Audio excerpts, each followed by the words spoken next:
Dokter terhormat Thomas Morstead memasuki sel anomali. Dia telah diperingatkan dan bahkan dicela oleh rekan-rekannya. Tapi siapa di organisasi yang dapat mengatur apa yang akan dia lakukan? Dia adalah yang terbaik dalam apa yang dia kerjakan. Mungkin yang terbaik dalam seluruh sejarah organisasi. Saat dia memasuki ruangan, SCP-049 menyambutnya ramah seperti biasa, sangat sopan sehingga kamu tidak akan pernah mengira kamu sedang berbicara dengan seorang pembunuh. Dr. Morstead tahu kebenaran dari apa yang dia hadapi. Tapi dia juga percaya bahwa dia bisa menangani 049, menenangkannya, mengusir setan darinya. Itu adalah pertemuan dua pemikir besar. Salah satunya manusia, salah satunya setengah manusia. Sebagian sesuatu yang tidak pernah jelas. Itu akan menjadi pertarungan kecerdasan. Dan seperti banyak pertempuran hebat lainnya, yang satu ini akan berubah menjadi pembantaian. Sebelum kita membahas pertemuan yang menentukan ini, ada beberapa hal yang harus kamu ketahui tentang anomali yang dikenal sebagai SCP-049. Jika kamu melihatnya di jalan, hal pertama yang kamu pikirkan adalah wabah karena 049 selalu terlihat sama. Pria berjubah hitam dengan topeng dokter wabah. Tapi ini bukanlah kostum yang bisa dilepas. Pada kenyataannya, itu bukan kostum sama sekali. Ini adalah dia. Jubah yang tumbuh keluar dari dirinya seperti exoskeleton. Sebuah topeng mengerikan dengan hidung runcing tidak menutupi wajahnya. Itu adalah wajahnya. Sejenis kerang yang tampaknya tumbuh dari tulang. Laporan pertama data waktu Perang Dunia Kedua.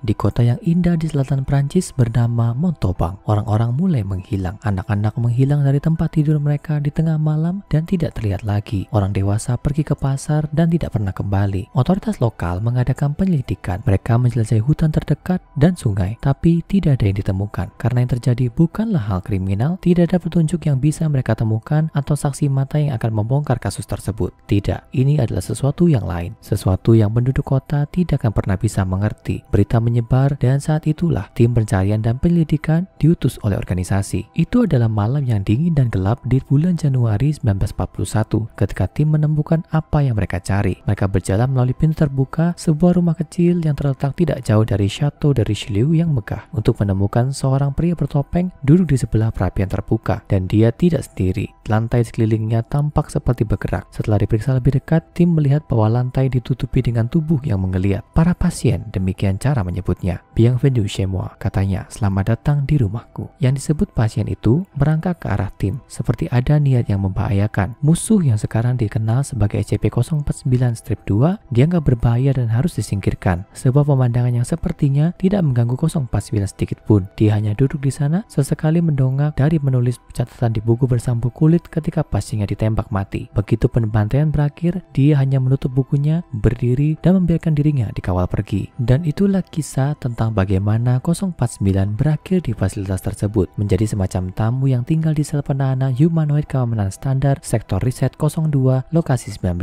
Beberapa yang berhubungan dengan 049 mengatakan bahwa dia menyenangkan bagi mereka dengan tingkah lakunya yang sempurna, pengetahuan yang luas tentang kedokteran dan anatomi manusia, lidah yang tajam, dan kecerdasan yang hebat. Mereka hampir menjadi terpesona mendengarkannya, terperangkap dalam pesonanya sampai dengan sentuhan tangannya dia mengambil nyawa mereka. Itulah mengapa SCP-049 diklasifikasikan sebagai Euclid. Itulah mengapa penjaga bersenjata selalu ditempatkan di luar selnya. Itu sebabnya para dokter sangat berhati-hati saat berada di hadapannya. Dan itulah mengapa Dr. Morstead semestinya sudah tahu. Ingat, ketika 049 ditemukan di Prancis, dia dengan sukarela pergi bersama tim seolah senang telah ditemukan, seolah-olah telah merencanakan penangkapannya sendiri. Ketika tiba di fasilitas, dia tidak bertindak seolah-olah itu tidak sesuai dengan keinginannya. Dia seperti pulang ke rumah. Penemuan awal biologis 049 adalah bahwa dia tidak membutuhkan makanan sama sekali, bahkan air pun tidak. Tampaknya dia puas dibiarkan sendiri dengan buku catatannya. Dia tidak keberatan ketika ditanya apakah dia dapat membagikan beberapa catatannya dan dengan senang hati menyerahkan jurnalnya. Tapi setelah diperiksa, ditemukan bahwa itu ditulis dalam bahasa yang sejauh ini tidak dapat diterjemahkan oleh ahli bahasa atau ahli kriptologi. Jelas bahwa 049 memperoleh banyak kepuasan dari melihat apa yang disebut para ahli untuk mengartikan teksnya. Tidak dapat membaca catatan itu, barisan dokter yang mengunjungi 049 di dalam selnya masing-masing terpesona oleh apa yang mereka lihat. Diketahui bahwa dia telah berkeliling dunia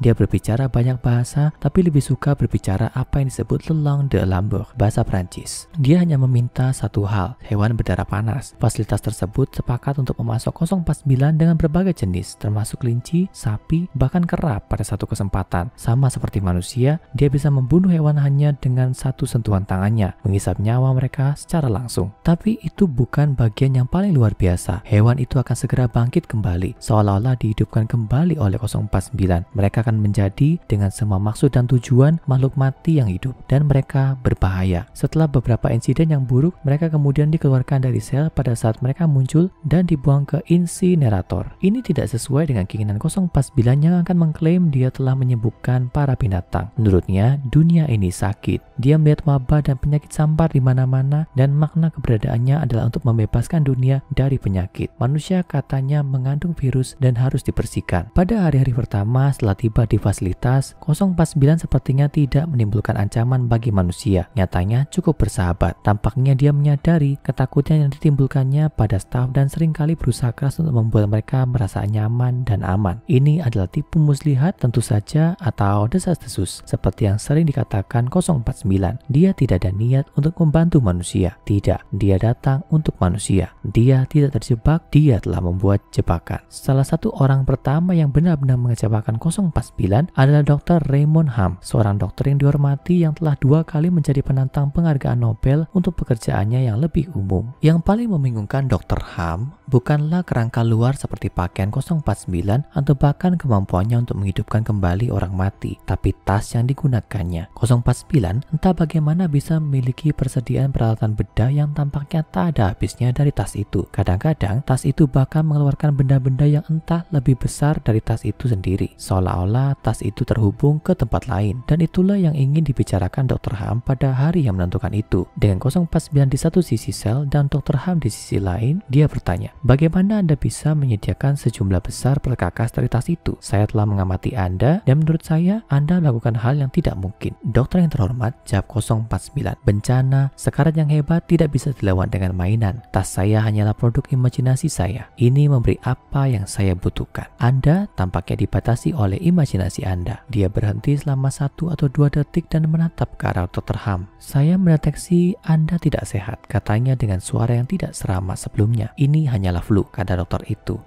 Hanya flu. Jika Anda telah melihat apa yang saya lihat, Anda tidak akan mengucapkan kata-kata yang remeh seperti itu. Dr. Ham mengeluarkan beberapa kertas dari tas kerja dan mendekati 049, memegangnya cukup dekat sehingga bisa membacanya. Anda tahu, kata Dr. Ham menunjuk ke hasil di atas kertas. Hewan-hewan yang Anda katakan Anda sembuhkan, mereka tidak sakit. Mereka sangat sehat sebelum mereka mati. Dan apa yang Anda sebut penyembuhan, itu mengubahnya menjadi sesuatu yang luar biasa, mengerikan. Kami menemukan bahwa jika mereka dibiarkan sendiri, mereka akan mulai memakan satu sama lain dan kemudian diri mereka sendiri. 049 tidak merespon dan setelah jeda singkat hanya berkata, semoga hari Anda menyenangkan, dokter. Tutup pintunya saat Anda keluar. Anda harus istirahat. Ham menolak untuk pergi dan malah mengalihkan pembicaraan ke inti yang sebenarnya, tas itu. Dia menuntut agar 049 membiarkannya melihat isinya. Baiklah dokter, 049 berkata, hanya secara privat. 049 mulai menarik serangkaian tiang logam panjang dari tasnya, diikuti oleh tirai yang digulung dan tergantung di antara mereka, menciptakan semacam tenda medis di sekitar Dr. Ham. Dia tampak menatap sejenak ke kamera observasi di luar selnya sebelum menutup tirai. Dr. Ham ditemukan 3 jam kemudian merangkak di sekitar lantai sel 049. Sekarang hanya sebagai mayat hidup lain yang tidak berakal. Ketika dia diambil oleh keamanan, 049 bahkan tidak mendongak dari buku catatannya. Dr. Ham tidak mendapatkan perlakuan insinerator, tapi dia menerima dosis obat yang fatal, sebuah belas kasihan. Tim pemindahan dikirim ke sel 049, tapi dia mengatakan bahwa dia tidak perlu teknik ekstraksi khusus. Dia akan pergi dengan sukarela kemanapun mereka ingin pergi. Dia mengatakan dia bukan musuh rakyat. Sumpah Hippocrates melarang saya untuk menyakiti manusia, katanya saat berjalan ke pusat interogasi. Satu-satunya keinginan saya adalah menawarkan layanan dan keahlian saya. Lantai dan dinding ruang pusat interogasi dicat putih cerah, bahkan mejanya berwarna putih, kontras dengan 049, sosok hitam duduk di tengah ruangan. Selama interogasi, dia menolak untuk mengakui atau bahkan menerima bahwa dia telah membunuh Dr. Ham. Saya menyembuhkannya. Saya menghilangkan penyakit sampar dari tubuhnya, katanya. Kemudian ditanya, apakah dia menyesali tindakannya? Dia menjawab, baiklah Tuan, orang selalu menyesali kehilangan rekan kerja untuk alasan apapun. Tapi tindakan ini saya rasa tepat. Penyakit sampar harus diredakan sebelum terlambat. Setiap 2 minggu, sejak Sejak saat itu, 049 diberi hewan. Para ilmuwan di fasilitas tersebut mengamatinya berkali-kali, menyentuh hewan, membunuh mereka sebelum membuat gergaji atau pisau bedah untuk membukanya. Organ-organ akan dibuang dengan hati-hati dengan presisi yang sempurna. Sungguh mengherankan bahwa bagi ahli bedah terlatih tentang betapa berbakatnya 049 itu. Saya memerlukan kerabat dekat Anda, kata 049 satu hari untuk seorang dokter muda yang menyatakan terkejut bahwa dia meminta salah satu anggota keluarga dokter. Maksudku, kera besar, kata 049, bukan bibimu tersayang. Ada beberapa contoh 049 menampilkan selera humor yang kasar. Staf hampir saja lupa bahwa yang berbicara dengan mereka bukan manusia, hampir. Dan itu adalah Dr. Thomas Morstead yang telah memasok beberapa kera besar alias orangutan yang telah diselamatkan dari hutan hujan Kalimantan hanya untuk dibawa ke sel 049. Kemudian suatu hari sesuatu berubah. 049 memberitahu Dr. Morstead bahwa pekerjaannya telah selesai, bahwa dia telah mencapai apa yang diinginkannya dan dapatkah seseorang mengeluarkan hewan yang telah disembuhkan dari selnya. Saya pikir Anda akan menemukan bahwa ini adalah karya seni yang bagus, sebuah kemenangan, kata 049 melalui intercom. Saat tim pemindahan memasuki sel, mereka menemukan orang hutan tersebut atau apa yang tersisa darinya. Dia tergeletak di sudut sel, bagian atas tengkoraknya telah dilepas, meninggalkan otaknya terbuka. Di wajahnya ada ekspresi relaksasi dan dari mulutnya mengeluarkan derit yang sangat lembut seperti bayi. 049 berkata, beritahu Dr. Morstead bahwa mekanisme kemarahannya sudah tidak ada lagi. Saya telah menghilangkan amigdala dan membuat beberapa perubahan pada hipotalamus dan sistem limbik. Dia sembuh dan sangat tidak berbahaya. Keesokan harinya, Dr. Morstead mengumumkan bahwa dia ingin mengunjungi sel 049 sendiri. Setelah itu, dia mendengar seruan ketidaksetujuan dari rekan-rekannya. Semua memberitahunya bahwa 049 sekarang terlalu berbahaya. Dr. Ham sakit, jawab Morstead, dan 049 telah meyakinkan kita bahwa dia tidak akan pernah mengambil nyawa manusia lain. Dia tidak pernah berbohong kepada kita dan saya akan mempercayai kata-katanya. Tampaknya 049 telah menciptakan spesimen yang sempurna. Jadi apa selanjutnya? Dr. Morstead harus tahu. Semua orang sakit. 049 memberitahu Dr. Morstead setelah keduanya berbicara selama beberapa menit. Pandemi besar telah dimulai. Jangan takut dokter, saya punya obatnya. Manusia tidak akan lagi menyebarkan penyakit. Saya khawatir Anda salah, jawab dokter. Pandemi yang Anda bicarakan ini tidak ada. Kita bisa hidup bahagia dengan patogen kita. Kami telah melakukannya selama ribuan tahun. Dr. Morstead menjadi marah karena dia tidak bisa mengerti 049.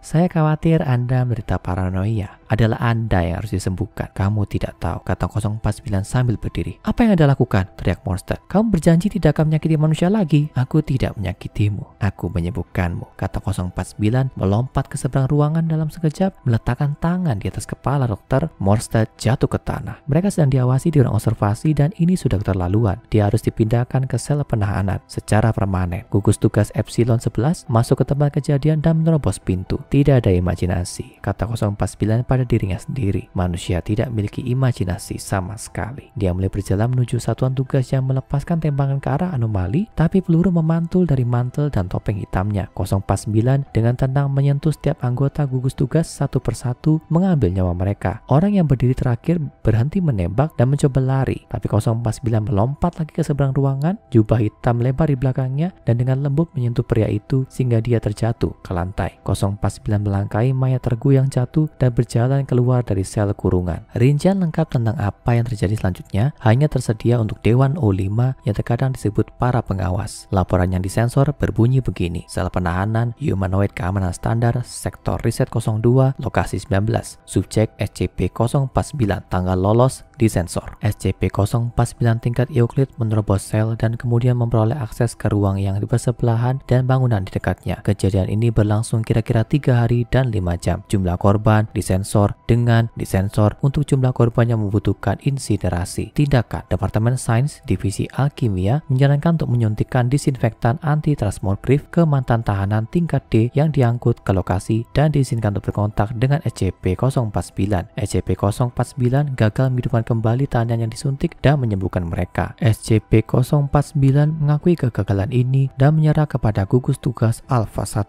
SCP-049 kemudian meminta untuk ditahan. Tindakan lebih lanjut, pertimbangkan untuk melakukan klasifikasi ulang ke Keter. Dalam keadaan apapun, hewan hidup tidak boleh diberikan kepada anomali atau pengamat tidak diizinkan untuk masuki sel atau melakukan kontak fisik. Penahanan saat ini adalah tanggung jawab disensor. Lokasi SCP-049 saat ini disensor. Ini akhir dari laporan.